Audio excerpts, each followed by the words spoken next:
Rosmar Tan, inaming may mga nag-push sa kanya kaya tumakbong konsehal sa Maynila. Alamin sa iSpotted Report ni Anton.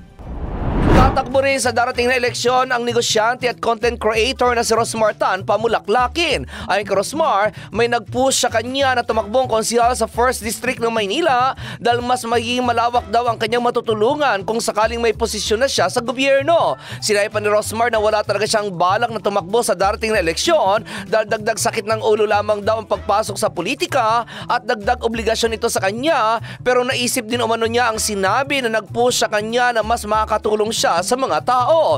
Sinabihan din umano siya ng tao nag-push sa kanya na kailangan na ng pagbabago sa pamamalakad ng mga namumuno sa gobyerno, partikular na sa mga namumuno sa kanyang nasasakupang lugar.